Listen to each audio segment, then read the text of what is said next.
Great privilege and pleasure to introduce Neil Cohn to you today. I first met Neil Cohn in the United Airlines lounge or something at the Osaka airport in 2012. We both were on the way to the same cognitive science conference, and I met this guy, and I thought, well, it'll be a pleasant chat to kill a little bit of time in the waiting room. And it turned out to be a fascinating tutorial about a whole new research field I knew nothing about the structure and comprehension of sequential imagery. And I thought, that's an interesting topic. And so I went to his talk and thought, this is a really smart guy. I want to learn more about this guy. So I looked him up on the internet and found out that he was an internationally famous cartoonist and cartoon theorist. And his research was a side effect of his comic career. I thought, that's kind of interesting. So I thought, got to keep an eye on this guy. So a year later, Neil Cohn was awarded an award by the Cognitive Science Society as one of the 5 best PhDs in cognitive science out of 600 in the world. So he was anointed as one of the 1% top cognitive scientists in the world at the time. So I said, I got to watch this guy. The award was named after him, I should That's not the point. All right. And then he went to UC San Diego as a postdoc, and I said, I got to watch this guy. And it's thrilling to finally have him come back, and I got to watch him in person at Berkeley, where he was an undergraduate. He also has a degree in social science from Chicago and a PhD from Tufts, where his advisor was the renowned linguist Ray Jackendoff. He's also studied extensively linguistics, cognitive science, neuroscience, kind of a Renaissance man of sorts, and a cartoonist as well. So, great pleasure to introduce Neil Cohn. Thanks very much. So, thank you, Bob, for the introduction. So thank you for having me. It's my pleasure to be able to be here and give this talk for you. Bob kind of already gave an introduction about me, but I'd like to start by talking about myself a little bit to give you some context, which is I didn't ever really intend to study comics or graphic communication. I intended to be a comic artist. As I was telling some people earlier, I actually didn't intend to go to college even. And I did kind of just to have an experience. And I started working in the comic industry when I was 14 in the early 90s for Image comics, which were very, very popular at the time. And in fact, their offices now are just off Shattuck, just a couple blocks away. And so these are some of the works that I did. Actually, as Bob said, I was a student here. I did this one while I was a student here.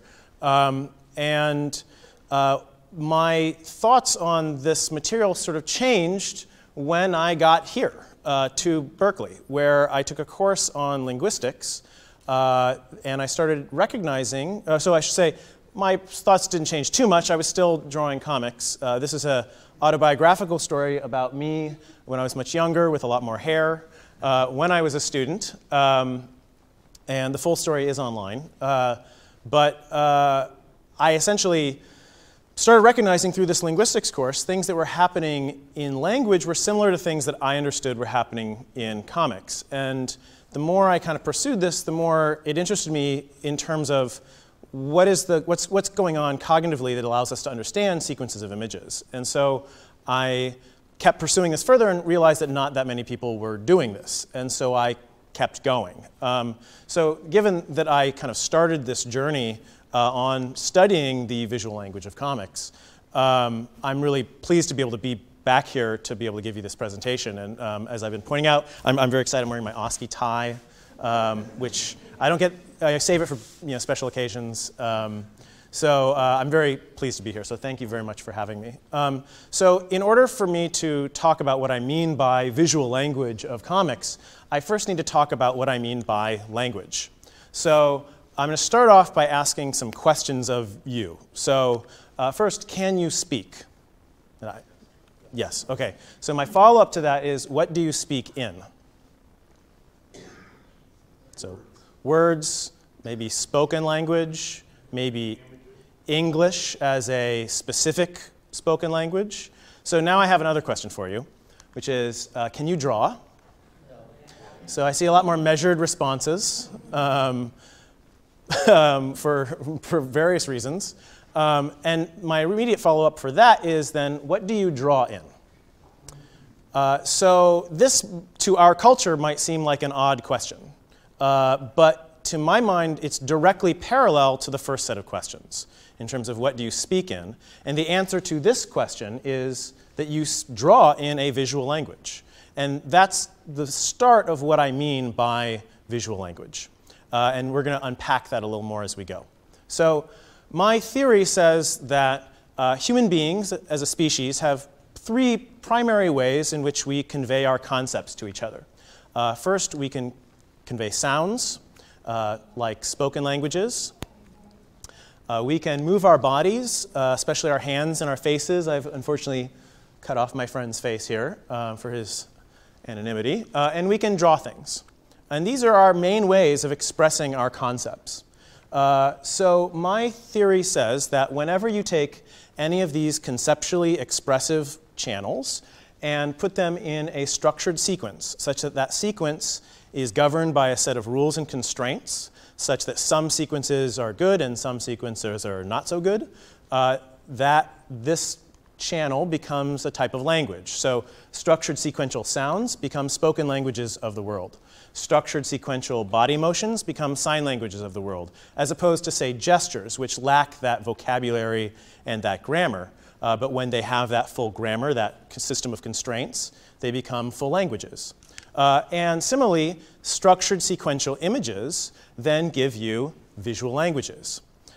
So we find these visual languages most often in comics.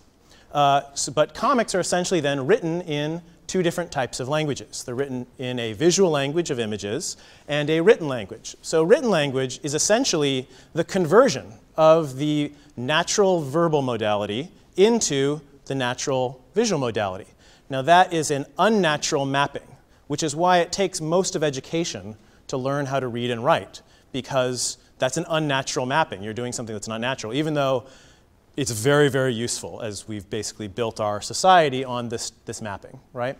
But our natural inclination is to draw. And these are kind of biological or cognitive abilities. So I want to stress here that the idea is not that comics are a language. So comics are not a language, right? In fact, this is such an important point that I'm going to say it again, which is that comics are not a language. Okay? So that is not what I'm saying. Okay? So the relationship, rather, is that comics are to a visual language, maybe a specific visual language, like American visual language for American superhero comics, as novels are to written language or to English.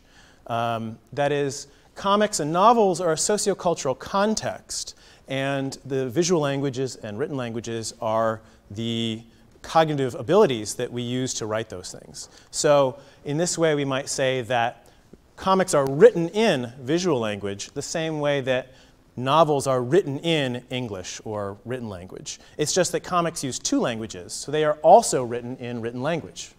So this is a very important distinction, because when you divorce these things from each other, you can start studying them independently. So my overall take on language and how we conceive of language is distinctly cognitive. So that is to say that language is a set of cognitive principles and patterns that are stored in people's heads. To the degree that the patterns in one person's head are similar to the patterns in other people's heads, we would say that they speak a common language. And those patterns might be somewhat similar or different from other people's patterns, which might be somewhat similar or different to other people's patterns. So we might call those differences distinctions in dialects or accents or full different languages, but really they are degrees to which patterns in people's heads are similar or different from each other. So what are these sort of patterns that are very distinct for language? So my overall approach to language says that language is built of three primary components. A modality, which would be the way in which we express things, again, either verbally, bodily, or visual graphic. A meaning that is being expressed by that modality, and a grammar that orders or structures that information into sequences. And all of these things combined give us what we think of as language. So language is an emergent structure, as I'll talk about, as we'll kind of lead towards, that results from this interaction.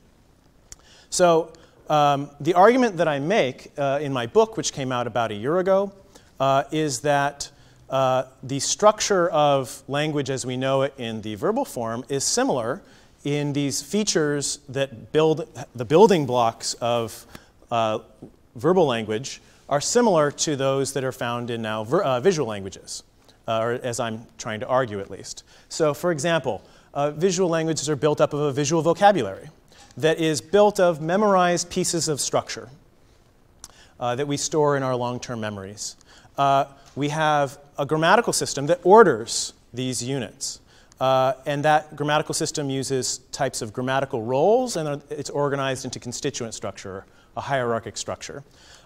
There's cross-cultural diversity between these structures. So there's no universal visual language, which is very different from the way we think about visuals as being a kind of universal system of communicating.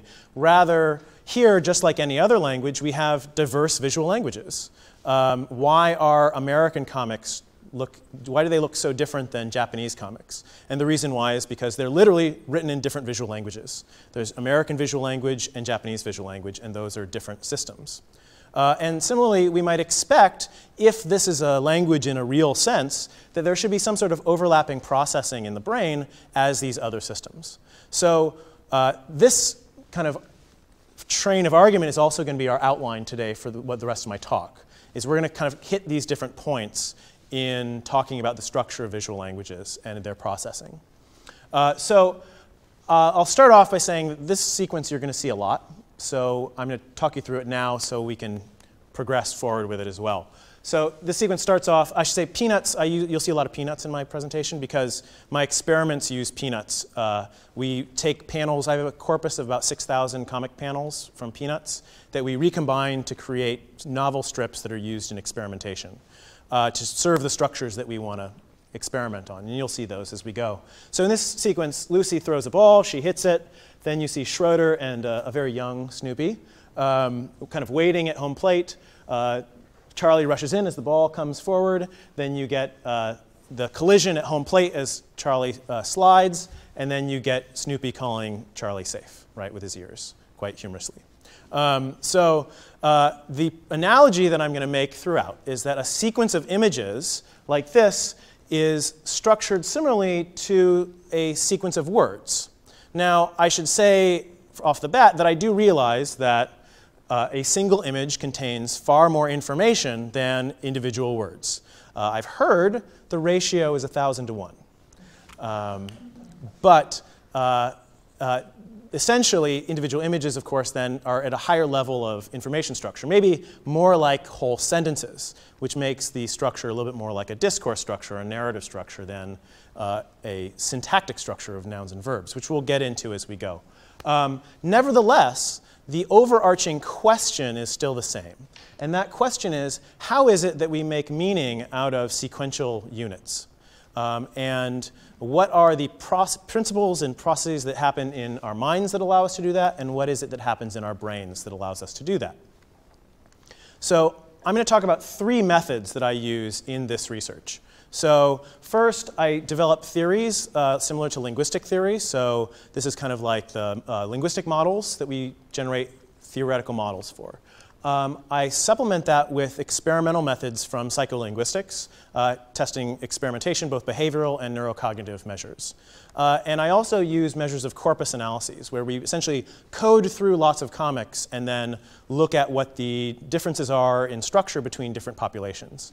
And all of these combine to tell us something more than just any of them on their own could tell us. So I have an inherently kind of interdisciplinary approach to addressing these issues. We're going to start off mostly emphasizing the theory and supplemented by a little bit of the corpus and a little experimentation before we progress on to talking about experiments in full. So let's start by asking, about a visual vocabulary. What do I mean by a visual vocabulary? So the first objection that people usually have when I talk about the idea of a visual language is they say, but there is no vocabulary of memorized panels. So how can this be a language if there's no vocabulary to use, right? We don't memorize whole panels. So there's several issues that we have to get to be able to address this issue. First, we have to ask, what is a vocabulary or a lexicon in a language? So first, a a vocabulary item is a mapping between form and meaning. Okay, so in the spoken form, that is a mapping between sound and meaning. Okay, that mapping is then stored in our memories as a chunk, mapped together. You know these as words most often, right? So words are mappings between sound and meaning. But we might have mappings that are less than whole words. For example, affixes like shun or un or dis or itty. Those are all mappings that are less than the level of a word. Yet we can still combine them to make new units, right? Now, if we have the idea of a visual language, that mapping is no longer to sound, but it's to graphics. So the question is, do we make these sorts of mappings between meaning and graphics that are stored in our memories? Okay. The second aspect of this is that languages make these sorts of mappings using different strategies. So analytic lexical items in a language that uses analytic lexical items, we have essentially sort of like English, where we have the two of them were apparently really hungry, where each unit stands on its own as a item in the grammar. This is contrasted by synthetic lexical items, where you have, such as this word in the language of Yupik, which is a Canadian language, a native Canadian language. This is all one word, yet it corresponds to the equivalence of that whole sentence.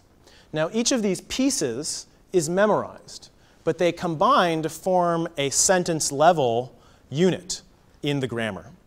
So this is one word that's the equivalent of a whole sentence. So maybe it's the case that in a visual language with panels, what you actually have is more like synthetic lexical items, where you have small pieces of structure that combine to form units that are larger in meaning than individual units that we might find in sentences. So do we find this? Okay, so first, these are all hands by the same comic artist. Now you might look at this and say, well, this person is clearly a hack because they are copying themselves every time they draw hands, and this is some not that valued person. These are all hands from Jack Kirby, who is probably the most influential comic artist in the 20th century. He essentially created most all of Marvel's characters, and you might know the recent lawsuit that was settled between his estate and Marvel. So how do I know that he was so influential? Well, you see the same schema of hands used in other creators. So Jim Lee is the current vice president of DC Comics. He's probably the most popular comic artist since the 1990s. Eric Larson was formerly the publisher at Image Comics as well. They are all using the same schema, right? It's all the same hand. In fact, you can see it's a kind of flexible schema because Eric riffs on it by taking away fingers and adding sharp nails, things like that. But it's the same general schema. These are all unique faces by two different comic artists, Xander Cannon and Paul Pope. Each face should look pretty unique and different, right? If you zoom in, you notice that all of the ears in Xander's look the same. All of the lips in Paul Pope's look similar. So they're essentially using these small chunks of repeated patterns to draw and recombining them in ways that look novel. These are three different strips from Peanuts. From different time periods. And what you might notice is that Linus looks almost identical in all of them, or at least portions of Linus look similar, while other parts maybe change. And in fact, Snoopy also looks pretty similar in these depictions. Now, it's not necessarily the case that Charles Schulz has like his model and he looks at it and says, okay, now I need to draw Linus again, I'm going to copy myself, or go to the photocopy machine and copy it and paste it in. Rather, it's more that he has this pattern stored in his head, and he thinks, I need to draw Linus now. I'm going to use my Linus schema, aggregated schema, for drawing Linus. In recent work, we've kind of turned to exploring these types of schemas. So this is a project I did with a student looking at girls' comics, shoujo manga, girls' comics from Japan. And we essentially coded for different schemas related to eyes. If you've looked at Japanese comics, you know eyes are really big, both metaphorically and literally. And we found different proportions of eyes in girls' comics. And you might notice the ones that are used the most is the shadow and the glare, which is very typical of girls' comics in particular. But this isn't that interesting on its own because who cares? People are using one thing more than another. But if you actually do correlations across this time span, so what you're looking at now is the R values, the correlation coefficients, for those values across time. So upwards ones are an increase of this usage across time, and the lower ones are decrease in usage. What you see is actually these highly stereotypical features that are found the most are actually decreasing in usage over time. So people are going away from this. So doing this sort of systematic study can tell you how the system is changing over time. The vocabulary also includes things like these. This is drawn by me, by the way. You'll see some things that I drew throughout. So this pattern is stuff that floats above people's heads. I call these upfixes because they are affixes that are up, okay? They go above the head. And my hypothesis is that this is actually a class of visual morphemes, essentially. It's a class of types of affixes. So we've recently done a little bit of experimentation. This is, again, a project I did with a student, where we gave people these upfixes, and we asked them to rate them on a scale of 1 to 7 for how coherent they were, how much they made sense. So we tested a couple different constraints that I've hypothesized about this pattern. So first we said, I think that the upfixes have to be up. They can't go someplace else. So we changed the location of them to be next to the head, and that was rated as worse, even though it's the same meaningful relationship. I've also hypothesized that there is sort of an agreement relationship between the facial expressions and the upfix. So if you change the facial expression to be something that doesn't quite match the upfix, it's significantly comprehended worse. And if you do both of these manipulations, it gets even worse. So this tells us that there are some sort of constraints. Of course, this alone doesn't tell you that there's a pattern, because maybe it's just the fact that people are used to these upfixes, so it's weird when you see them violated. So we actually introduced a second condition where we did this with unconventional upfixes, like a cloverleaf or triangles above the head, or these novel forms. And of course, we did find that the unconventional ones are worse than the conventional ones, but you get the same decline as you do in manipulating the other ones, which says this is something more abstract than just memorizing tokens and seeing how they are violated. Yes? If it's a novel upfix, how can you tell when the expression's mismatched? That's a good question. So we have done kind of conventionality matchings, ratings as well on these. I think it has to do, in part, with kind of just general semantic association, that like a cloverleaf should be more associated with happiness, possibly. So you have as your icon mismatched, pretty happy face with what right. And yet it's rated worse. So we're still exploring the limits of this, right? We've only done one experiment, but we could extend this to look at more stuff, right? That's why we do experiments, to figure out the limits of these things, right? In addition, there might be panel level patterns. So this is a sheet called Wally Wood's 22 Panels That Always Work. So this was a cheat sheet developed by a comic artist, Wally Wood, who was essentially asked by a Marvel editor, hey, can you make a cheat sheet that'll help the rookies spice up their panels, right, and make them more interesting? So he ended up developing this, and it floated around the underbelly of the comic industry for many years, and then finally was put on the internet. I actually had an opportunity to buy it at one point, but I was really poor at the time and couldn't afford it, and I kind of regretted it. But the person who did buy it kindly scanned it, very high quality, put it online so everybody could enjoy it. So the idea would be that maybe these sorts of templates would be found in lots of different comics. Now, nobody's done a formal study of this, but we do find various patterns. So the big head schema you find in lots of different comics. And we would hope to kind of do a systematic study that we can study these and other panel level templates, right? So this gives us some foundation for what I mean by a visual lexicon. It's a memorized patterns of mappings between graphics and meaning that are stored in people's memories.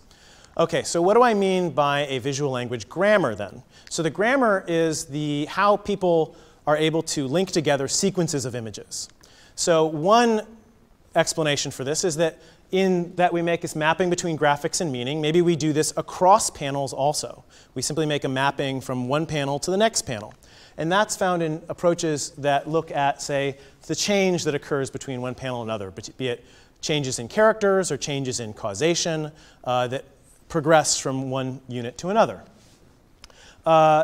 This is the type of approach that was proposed by a comic theorist named Scott McCloud. He's a comic artist and theorist. He proposed 6 different types of panel transitions, as he called them, and he then actually analyzed different comics with them in different types of books. And this approach is similar to what's found in lots of other approaches to discourse and linguistics theory, such as coherence relationships and lots of different theories based on these sorts of things. Similar notions, I should say. This alone can't account for what happens actually in comics. So for example, if you were going to make connections between one unit and another unit, you need to know what's happening in each of those units to make that connection. But images like these, you might have trouble understanding what they are on their own, right?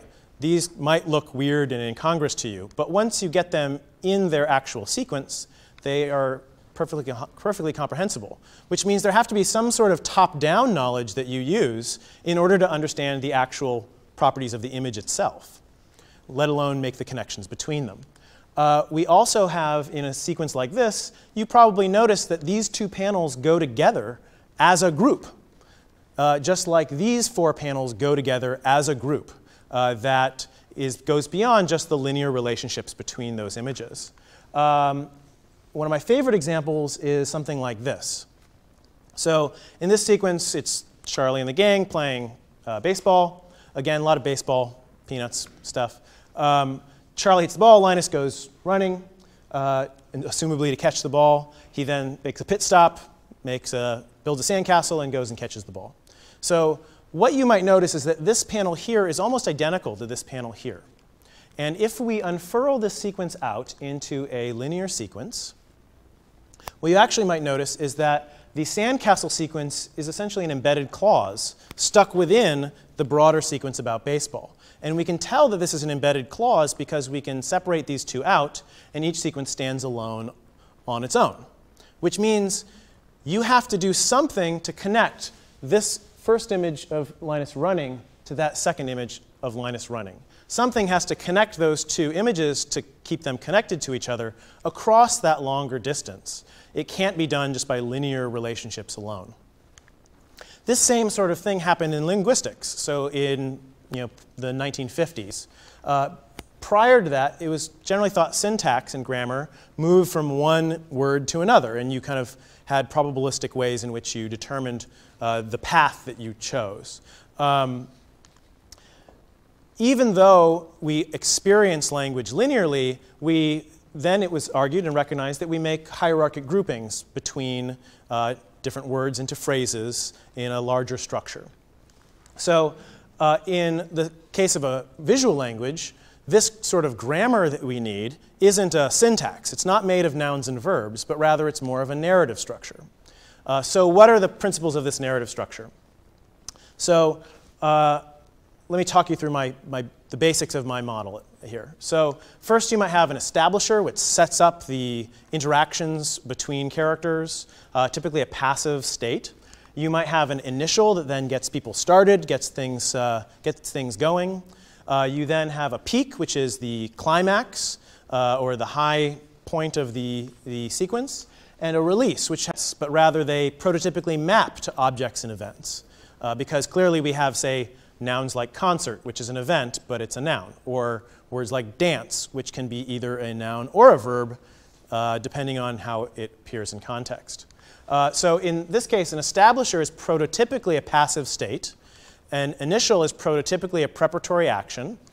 A peak is prototypically a completed action. And a release is typically the coda or aftermath of an action. Now, you do have mappings, though, where you don't have these sorts of prototypical mappings. And I should say that all of these categories are not determined by simply the semantics and not by just intuition. We actually test them using diagnostic tests similar to what we would do in linguistics. And I can talk about that more at the end if people are curious. So in a sequence like this, you have, again, an establisher that starts it off. But here it's not a passive state. Rather, the puck is in motion. Snoopy is surprised.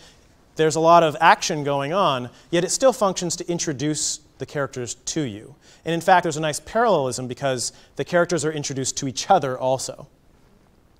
In this case, the initial doesn't give you the preparatory action. That might show Snoopy like just leaping off onto the pond, but rather here you show him in the middle of a process already.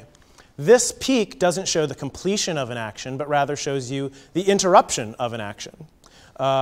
And this release doesn't show you the direct coda of that action. If that was the case, you'd show Snoopy kind of flattened on the ice, but rather here you show his response to the previous actions. So this is not that direct mapping, but rather a different sort of mapping to semantics. But yet they still comprise the same canonical arc. So this gives us our first analogy with syntax, which is that narrative is separate from, yet it interfaces with meaning. If this was all we were limited to, we would have pretty boring narratives, because they would only have like 4 units long, wouldn't be able to convey that much complexity in things. So what happens if we expand this sequence with, say, these 2 panels? Here again, we have a nice initial, very prototypical preparatory action, a completed action in the peak. Well, these form their own grouping. And now you can link these groupings together using the same principles. So these 2 panels form an initial that set up the peak of this grouping here. So this gives us our second analogy with syntax, which is that narrative uses constituent structure. So they form groupings, and it's not just a linear process. OK, with these tools, we can now analyze this sequence of the sandcastle building. So here now we can see that there's an embedded clause that is right here. And this whole clause is what I call a prolongation, which is kind of a medial extender between initial and a peak. You could easily extract this sequence. It would be its own narrative arc in that case, and it wouldn't affect the rest of the sequence whatsoever. And notice, even though there's all this kind of complexity down here, at the top level, you again have this establisher initial peak relationship, or prolongation peak relationship, that maintains the same canonical arc, even though internally you have much more complexity at the bottom levels. I should note that my model of narrative structure doesn't just use this sort of standard things that we do in traditional notions of narrative. So this is a fairly canonical sequence here, very straightforward. You have an initial preparatory action and a peak of the punch, right? So that should be fairly straightforward. Well, you can do that same representation by splitting up that first panel into 2 panels. Now each of those characters has their own panel. But those 2 panels now mean the same thing as 1 panel up above. In linguistics, we would call this complementary distribution between these forms. So you need to have a way for these 2 panels to equate to this 1 panel. And this would be the same even if these weren't in the exact same representation. If, say, the characters are both coming forward to the viewer instead of just splitting up a side view, the same principles would apply. So the way I've proposed to solve this issue is that you essentially have both of these panels acting as an initial. If you had just 1 panel, it would be the initial at this top level. But because you split up the initial into 2 parts. This is a type of conjunction, essentially. So we now have an environmental conjunction. I call it environmental conjunction. There's lots of different types of conjunction. It's environmental because you have to inference this broader environment out of these broken up pieces. This sort of conjunction then is similar to the sort of conjunction that we find in language where you have, say, 2 nouns that are conjoined within a noun phrase, where they both, say, serve the same purpose in an overall architecture, but now you have them broken up into parts. So that allows you to account for things like this. So this sequence, you have a ninja and a samurai rabbit. They're connected by a chain between each other. You see the ninja and the rabbit. You go see the ninja and the rabbit, and then they come together in the last panel. Now on the surface, this might look like a kind of complicated sequence. But what we actually see is that both of these first 2 panels act as establishers in a conjoined establisher clause. The second 2 act as initials conjoined together. And that conjunction allows you to have this back and forth A-B structure, which is a serial order dependency in terms of linguistics.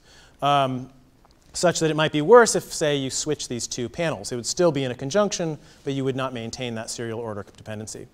And we're looking into experiments analyzing that.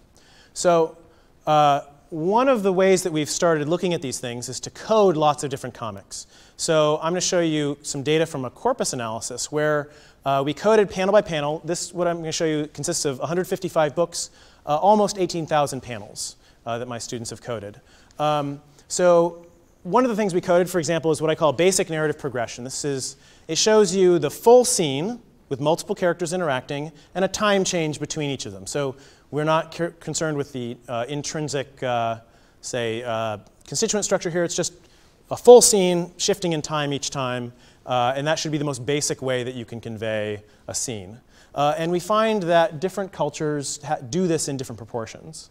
So American comics look very similar to those from Europe. Japanese manga do this way, way less.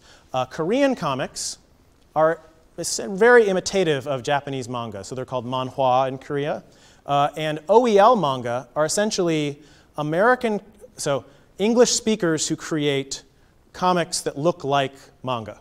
So these are essentially English speakers who are trying to use the Japanese visual language. So the question is, do they use structures that are like the Japanese visual language? In this case, it looks like they do. Now, if we turn and look at then the proportion that use this environmental conjunction, we see the opposite pattern. Japanese comics do this environmental conjunction a lot. Those that are imitative also do it a lot, and certainly much more than these sort of Western ones. This looks like a trade-off, right, between the basic narrative progression and the environmental conjunction. And it looks more so when you plot them all out like this.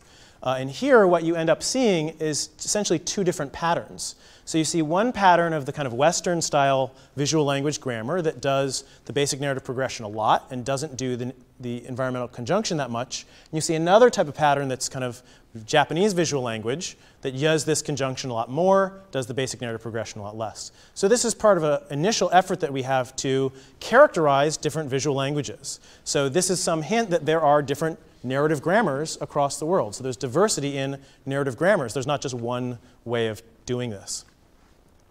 Okay, so this gives a basic foundation of what I mean about the structure of this narrative grammar and this visual language. So at this point, the proper question to ask is, okay, to what degree am I just making this up, right? And to what degree is this something that's real? And real by real, I mean, to what degree is this something that is instantiated in people's cognition? And to answer that question, it's essentially asking, if visual language is analogous to verbal language, then we should be able to study it using analogous methodology. So from here, we're now going to branch away from the theory to start talking about experimentation in using human subjects. The methodology that I'm going to talk about the most is EEG, which is a measure of the electrical activity of the brain. So what we do is we present, say, images or words on a screen, and we measure the electrical activity of people's brains. We amplify that signal, feed it to computers, and we get raw EEG data, which doesn't tell us very much at all, because that's essentially the sum total of the cognitive activity that is happening whenever they're doing stuff. So not just that they're seeing these images, but hearing sounds and thinking about stuff and whatever. So when we average across numerous trials and numerous participants, we actually get a nice smooth waveform that can be very informative about the cognition that's going on. So in reading these waves, which you'll see quite a few of these waves, imagine in this case, each of the waves is maybe a different condition. So one, let's say the red is good and the blue is bad, right? Something like that. Of two different words or whatever. Where you see a separation between those two waves, it's indicating that there's some sort of difference in processing. And in that electrical activity is positive or negatively charged. By convention, we plot negative up. So just so you know, negative is up. It might be confusing, but that's the way we do it. This technique is called event-related potentials, or ERPs, because it's the brain potential that's related to a particular event, that event being an image or a word or something like that. Okay, so throughout linguistic research and other research of cognition, we found that there are certain patterns that occur in these brainwaves. So for a sentence like "the cat won't eat the food," that should be a pretty good sentence. Hopefully nobody's getting like a revulsion feeling from that. But something like "the cat won't bake the food" maybe is a little weird. And it's weird because cats don't usually bake. At least mine don't. So that should be semantically unusual. And when you get a sentence like this, the cat won't bake the food, you get a negative deflection like this. Where you see that little blip where there's a separation? It occurs at roughly, this is, I should say, in milliseconds. So this is 400 milliseconds right here, so this is less than half a second. And this is negative. So it's negative at peaking at roughly 400 milliseconds, so it's called the N400, which for our purposes, we'll just talk about it as being an indicator of meaning, or semantic memory, access to semantic memory. This is different than, say, if you get something like the cat won't eating the food. So now, cats do eat, but this is an ungrammatical sentence, right? In this case, you don't get an N400, but you get this other deflection. So here, the separation is much later. In this case, it peaks around 600 milliseconds. So it's positive at about 600 milliseconds, so we call this a P600, which for our purposes we'll gloss as related to grammar. It's actually a lot more complex than that, but we'll gloss it as grammar. If you were to have the cat won't baking the food, that's bad in both cases. You get both an N400 and a P600. From a personal level, I'll just point out the N400 was first discovered by Marta Kutis and Steve Hilliard. Marta Kutis is my postdoctoral advisor. The P600 was discovered, is attributed to Phil Holcomb and Lee Osterhout. Phil Holcomb was one of my graduate school mentors, so I have a personal connection to these things as well. There's also a waveform that is addition to these. If you have a sentence like Maxes of proof the theorem, that should sound really bad. Essentially what you're doing is you're moving the preposition out of the order that it should be in, so you're messing with the constituent structure of the sentences. In this case, you get this negative deflection again around 400 milliseconds, but it has a distinctly left anterior distribution on the scalp. So the N400 is either posterior or widespread for images. In this case, this left anterior negativity, or LAN for short, is distinctly to the left anterior part of the scalp. And this is again associated with grammatical processing. Okay, so first what we're going to investigate is this analogy that I made between that narrative is separate from but interfaced with meaning. Okay? So the first paradigm that I looked to investigate this was by a paper by Marsden, Wilson, and Tyler in the 70s. What they did is they compared sentences like, the man ate a bagel in the park, which hopefully sounds fairly normal. I like to eat bagels in the park, certainly. A syntactic-only sentence like, the water dreamed a bagel on the moon, which shouldn't sound like there's much meaning there, but it should make sense, at least in some sort of grammatical structure. But you also have scrambled sequences like these, which is just a jumbling of words, right? That there is no grammatical structure there whatsoever. And you might notice that across all of these, we have bagel in all of them. So what they did was they said, here's a word, like bagel. When you hear the sentence, press this button. And they measured their reaction times to that target word. And what they found was that people were fastest to press buttons to the words in the target words in the normal sentences, slowest to press buttons to the target words in the scrambled sentences, and intermediate to the ones that only had syntax but didn't have also semantics, right? So this indicates that having grammar gives you some sort of advantage to processing, but not as much as if you have both grammar and meaning. So we did the same manipulation. So in a sequence like this, what we did was we looked at the structure of this sequence. And I should say we didn't just use this structure, even though I show it to you a lot today. We used lots of different structures. And we took away the original panels, and we replaced them with panels that should play the same roles in the narrative structure. So here you should have a sense that there's a kind of an initiation and a peak, a setup, and another initial, a peak, and a release.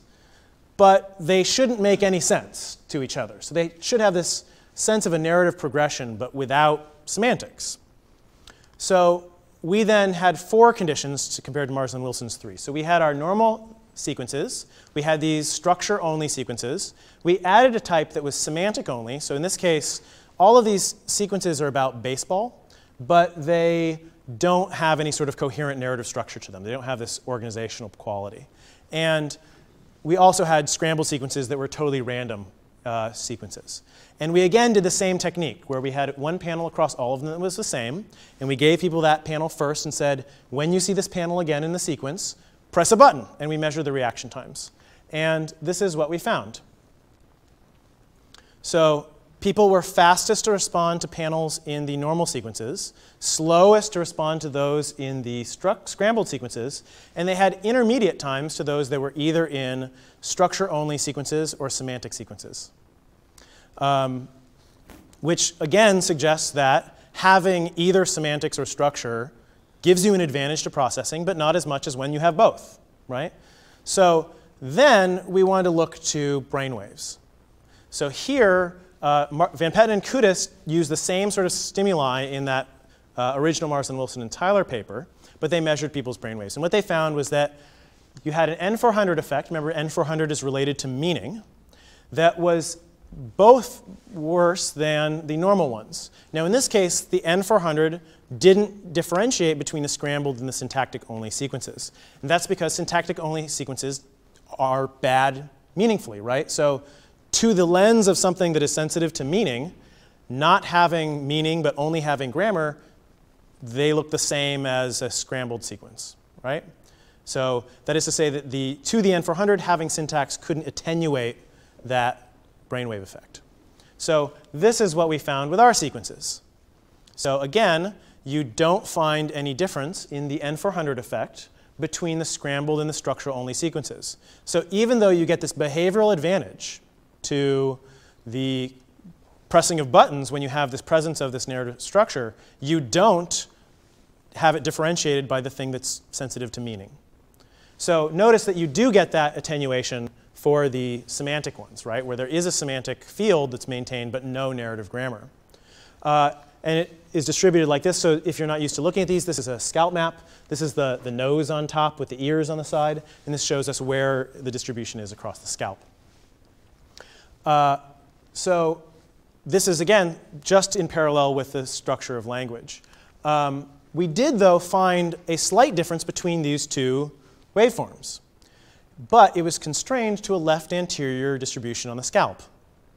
So we thought maybe this is this land that we find to violations of narrative structure, or minus of grammar, sorry, in language. But we didn't manipulate the grammar in any way, right? So, but structural only ones, the only way that they're different from the scrambled ones is the presence of narrative structure. So we thought maybe this is an indicator of processing of this grammar. But we can't know that because we didn't violate it. So we can't say for sure. Another aspect of this is that when people take my experiments, they fill out a questionnaire when they start that says, how often do you read various types of comics? And we tabulate that together and generate a visual language fluency index score, or what my friends started calling the VILFI. So I've kind of adopted that.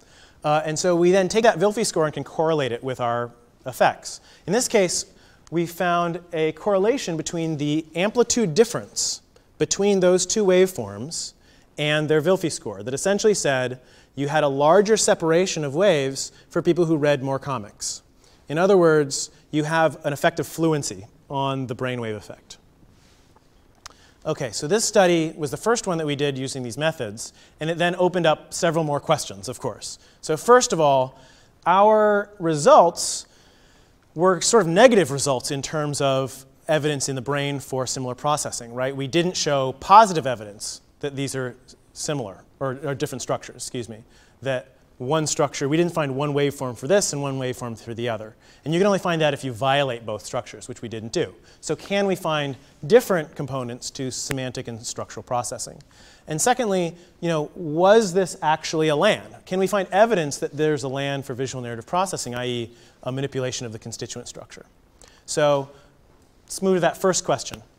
So here we again used these same sort of sequences, and we just violated either the structure, the meaning, or both. So our semantic violations look like this. Here we replace our canonical peak panel with another peak panel, but that doesn't make sense semantically. So this should still have this sort of climactic feeling to it, but it shouldn't make sense given the context of the sequence, right? No longer about baseball.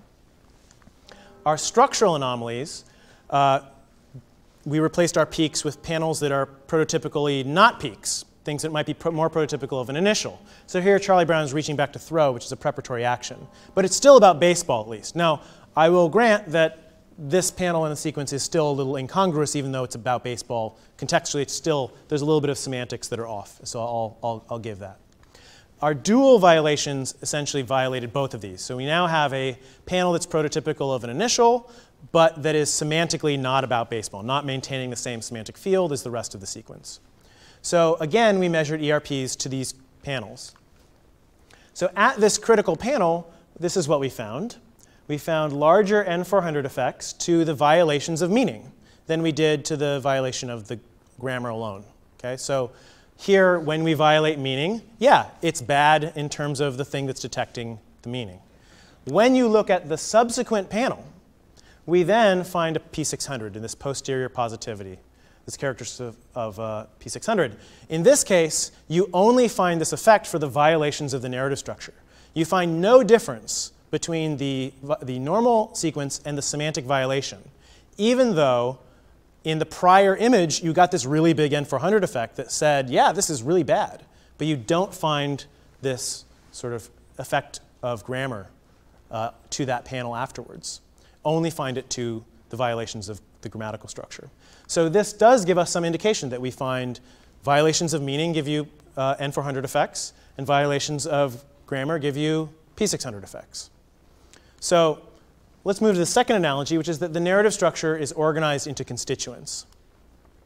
So here we drew upon a classic method from psycholinguistics. When in the early days of psycholinguistics they wanted to test whether constituent structure was found in sequential words, they essentially disrupted that sequence. So they played sentences in one ear and then played white noise in the other ear, which sounded like a click. So these are called the click studies.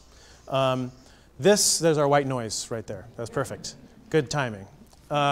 So these clicks either appeared between the constituents, at the break between the constituents, or they were introduced within the constituents. And what they found was that people had an easier time remembering or easier time pressing buttons to react to the violations that occurred between constituents at the natural break than those that violated one of the groupings.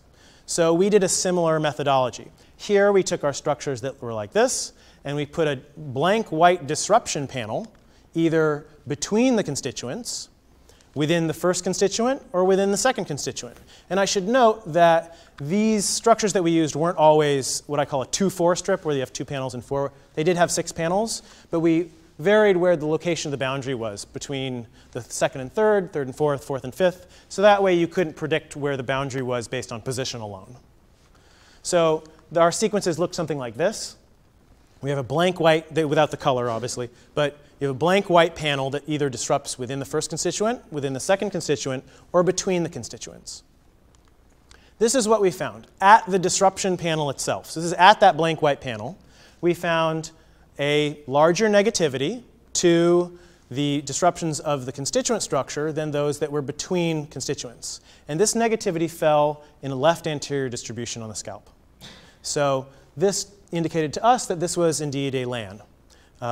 The violating of the structure here did yield this left anterior negativity similar to what we find in language. Notice that this gives us then evidence because the violations of within the structure were worse than those between, does give us evidence that there's a constituent structure. And I'll note that this cannot be linear transitions. So even if you say yes, but there's a major change between characters at that boundary, right? And our stimuli did show that major change. Notice that by the time they get to that blank white panel, their brains have already told a difference between these 2 blank panels, even though you haven't yet crossed that boundary. So you haven't yet gotten to the next panel to tell you that there was a major break. So that means you're actively having to predict upcoming structure, which means you can't just be responding to things that you passing of this boundary. You're having to actually predict structure on the basis of what you've already seen. Okay, so given this, I'd like to extend beyond the scope of visual narrative alone, or graphic visual narrative. So you might notice, for example, that we could easily replace all these panels with words, like sentences, which should indicate to us that this same sort of approach could be offered to discourse relationships. But these, spoken language might have different affordances than the visual form, and that will thus change the structure. You also might be asking at this point, well, what about film? Because film is also a visual structure that is using a narrative, right?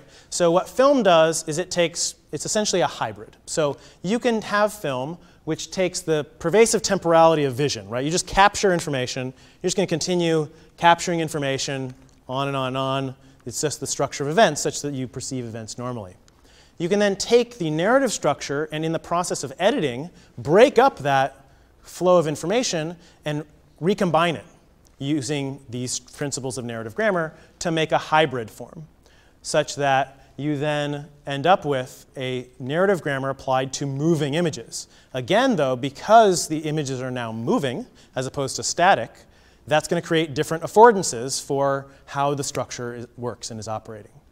So one view that we can take is that we essentially have this narrative and meaning, and it can map to lots of different modalities. It can map to the visual graphic modality, the verbal written modality, and the filmic modality, each of which have their own affordances based on how that modality works.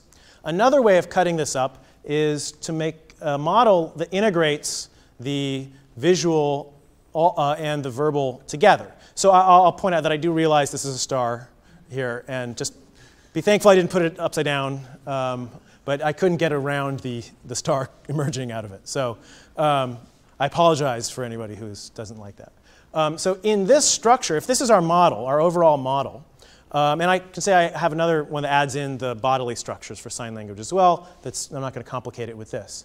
But essentially, language is a type of emergent structure through these interactions. So in this case, the spoken language is this interaction here between syntax, meaning, and phonology. This is essentially the parallel architecture that my mentor, Ray Jackendoff, proposes for language. If you add in graphics, that gives you written language, because now you have to have some sort of connection between the phonology and the graphics. If you want to get to discourse, you have to then link that up to the narrative structure up above as well. If you cut up this overall model in a different way, such as this, you get the visual language, where the visual language doesn't use the syntax of nouns and verbs, but it uses this grammar of narrative structure.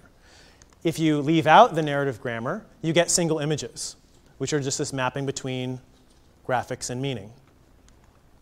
So another aspect of this that I want to throw in another wrench here is music. Now, my mentor, Ray Jackendoff, has also studied the grammatical structure of music. And it's the case that this has now exploded back when he did this with Fred Laerdal in '83. This kind of launched a cognitive investigation of musical structure. And when they do ERP studies looking at the structure of music, they essentially introduce off-key notes as opposed to in-key notes. This is the very first study that did this.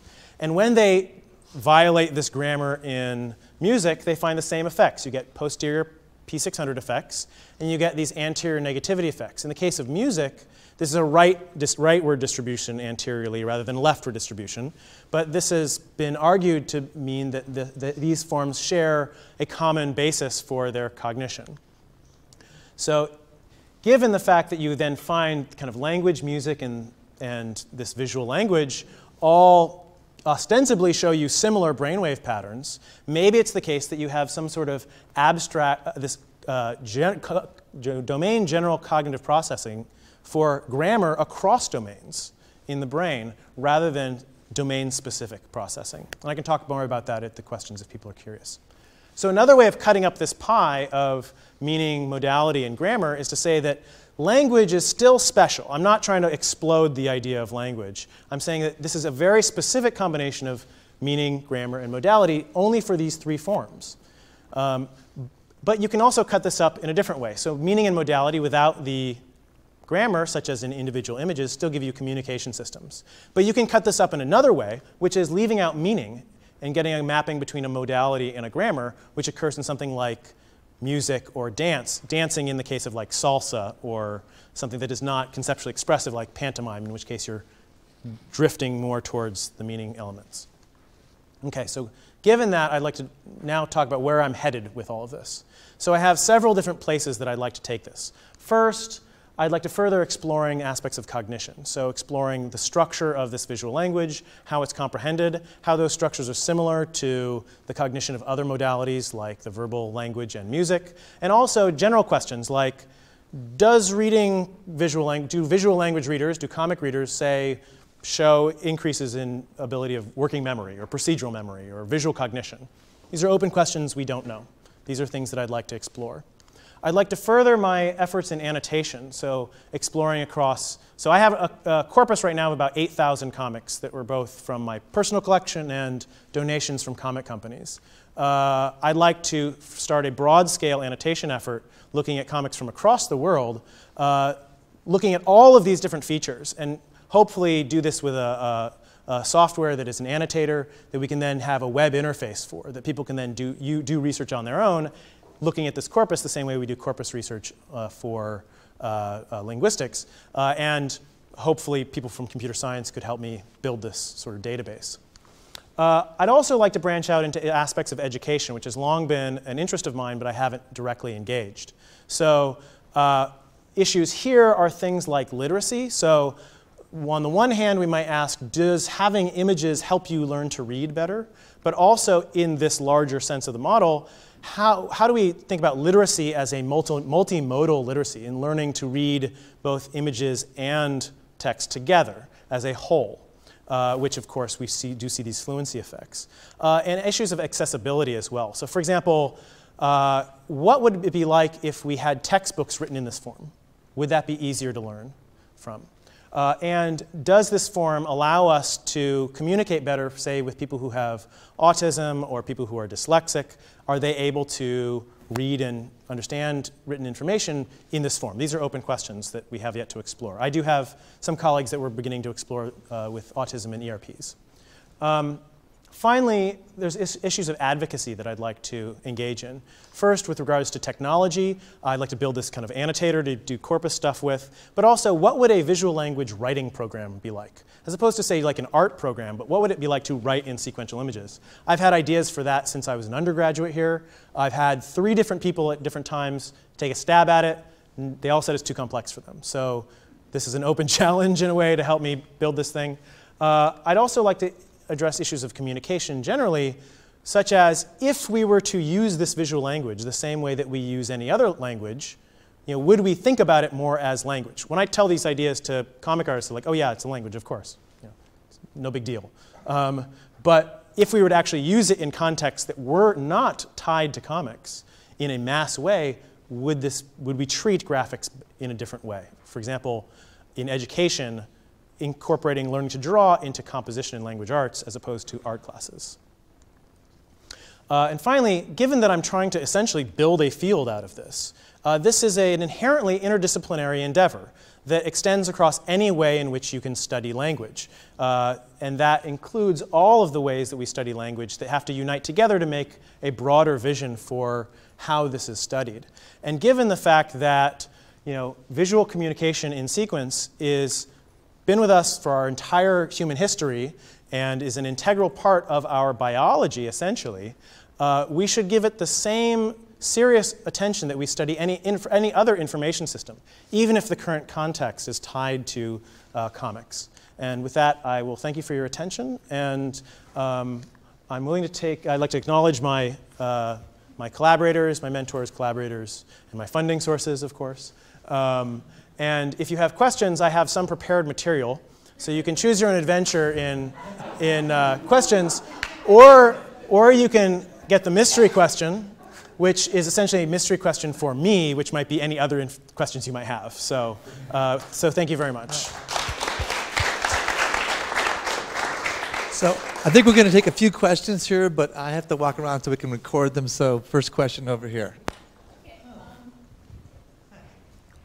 I'm not sure which one this is, okay. But how do you account for the fact that if you know how to read, it's not hard to begin reading comics, and it's also not hard if you read, say, American newspaper strips to begin reading manga. I mean, once you know that it's left to right. So in some case, you're able to bootstrap a little bit out of perception. So the fact that drawings look like what they represent gives you at least some degree of understandability of what images mean, but not entirely, because there are cultures that have problems with this. So there are other visual languages that are not tied to comics, for example, Australian sand narratives, which my book has a whole chapter on. And these are sand narratives that are created in real-time interactions, and these people can't make sense of sequences of images from comics. There are other reports that there's some documentation from different people from different fields saying that people can't understand sequential images.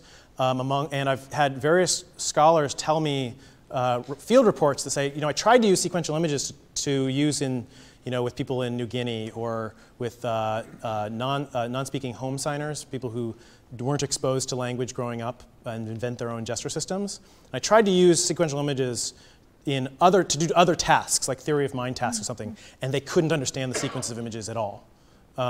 So in these cases, most of these results don't get reported because they're essentially failed experiments. But people love telling me about them. The other part is that these things are pervasive parts of our culture, at least. So there are many people who do, just being around our culture gives you at least some basic fluency. But we do show these fluency effects in nearly every experiment we do. I can show, if I do more cross-cultural and brains, I can show you an example of this specifically. Let me pull that one up. Let's see here. There we go. OK, so I talked about conjunction, right? So that this is roughly equivalent to this in structure. So we wanted to see if it is indeed the case that people are able to distinguish these. So we had 4 conditions in this one. So this condition is our conjunction condition. So they have them together here, and then you show each person individually here. So that means you should have to conjoin these 2 panels together. And we compared it to examples like this, where in the first panel you get them together, and now you just zoom in on that information, essentially just repeating that same information. So that shouldn't involve conjunction, because you don't have to build this mental environment. And this is our critical panel, which again is identical, which is nice because then you don't have to worry about the physical differences between the stimuli motivating your results. So this is our congruous non-conjunction. This is our congruous conjunction. We also had incongruous ones. So here you start off with a different character, and then it changes characters. And here you start off with a different character, and then you get that same conjunction. Right? So this still should involve conjunction, but it should be weirder because you then suddenly change characters. So this is now our incongruous non-conjunction and conjunction conditions. Okay, so this is what we found. Down here, we found a P600 effect, essentially, a posterior positivity that essentially is like you get the conjunction gives you a positivity in both cases. So this one is more positive than this. This is more positive than this. But you get an additional beat because of the incongruity factor, right? But if you look at the front of the scalp, the conjunction up here ends up being the same, regardless of the actual congruity, right? Which is pretty striking, because it means the congruity didn't matter, right? To this anterior negativity effect. So that does show us that people are doing something to process this differently than these other ones, right? It has to be something for conjunction alone that isn't just about congruity. Now, if you remember, I talked about it being 2 different types of linguistic visual languages, right? So this is the questionnaire, part of the questionnaire that we use to assess people's comic reading experience. Normally what we do is you take these values and you enter it into this formula. It gives you your Vilfy score. In this case, what we did is we took the raw values for what they said their rates of reading different types of comics were, and we entered that into a regression. And so we analyzed the amplitude difference for that conjunction effect, and then entered in these values of participants' experience as predictors. And this is what we found, that the only thing that was a significant predictor of this amplitude effect was whether people read Japanese comics as kids. So that is that people are reading Japanese comics, right? These things have conjunction more often in them. Their brain effect is modulated by that experience. And essentially what we find when you break it up into 2 groups, the high Japanese comic readers and low readers, is the high readers show this anterior negativity and virtually no posterior positivity. And the low manga readers have virtually no anterior negativity and really big posterior positivities. So you should. So that's that effect. Yes. Yeah, another one that's maybe slightly cross-cultural comment and a question. When you mentioned film at the end, I remember some early studies showing film in cultures that hadn't been exposed to film, and that people didn't understand the grammar, if you like the sequence of the man in the hall and then the building and something, and you're supposed to assume perhaps that the man is in that building or he sees somebody off camera when he Right. switches his eye. And then they had to learn the assumptions of that grammar, or Right. that imagery, wouldn't be grammar, I'm not sure what term in your lexicon fits. The a narrative large, structure, yeah. or showing even slides about malaria in Africa and showing an enlarged picture of mosquito, and people would say, but we don't have mosquitoes that are that big. Right. So they didn't understand the context. So it seems like there's that kind of historical experience that fits with what you're doing. But Right. my question was about the Japanese, when you talked about the conjunction and the two different images in manga as opposed to the way they would be typically drawn in American. And I want, do you think anything to do with the structure of Japanese spoken language?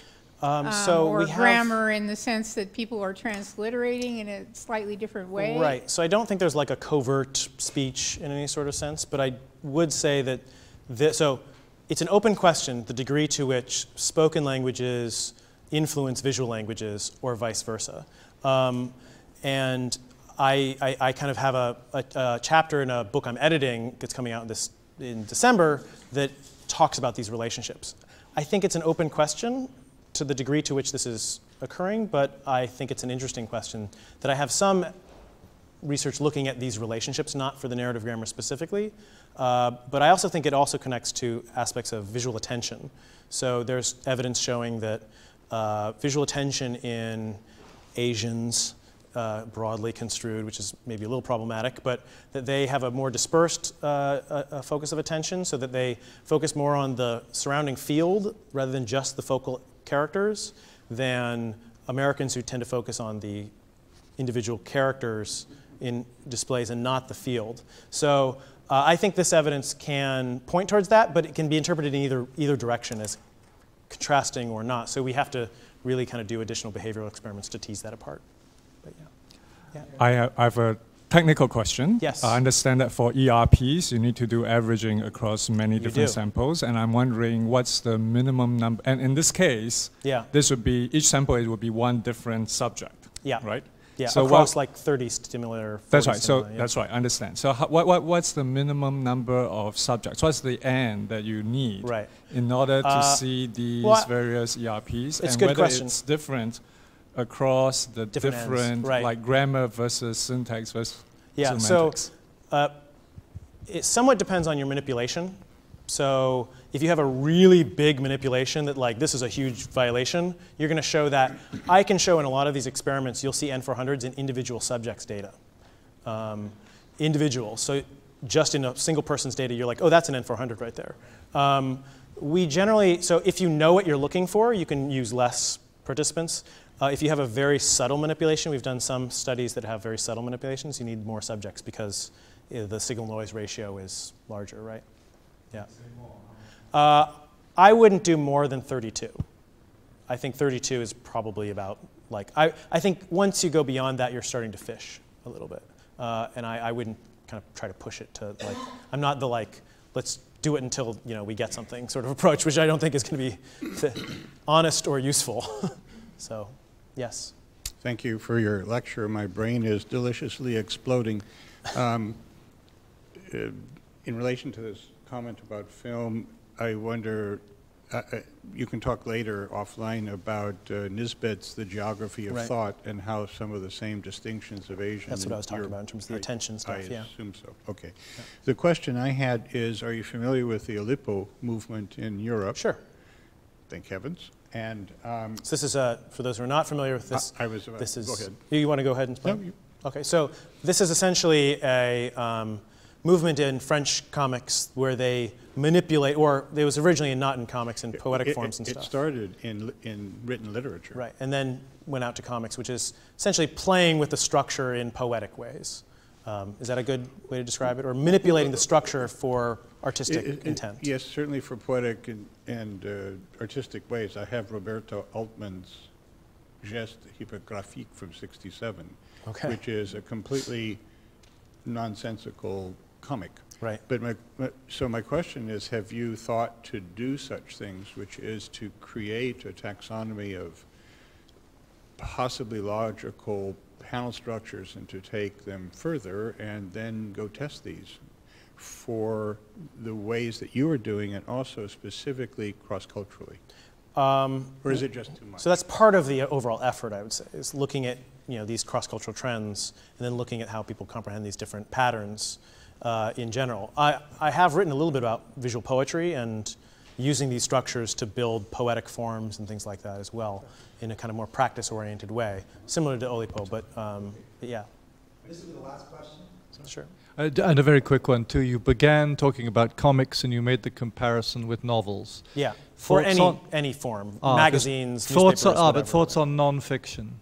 So, with regards to visual language? Well, the comparison with novels, and so I assume that comics and fiction... Oh, it doesn't matter if it's fiction or so non-fiction. you have no distinction No, there not at all. And in fact, one of the graphic books that I have drawn was a non-fiction book about corporate personhood that I did with a radio host named Tom Hartman, where I essentially turned his political writings into a giant non-fiction graphic book.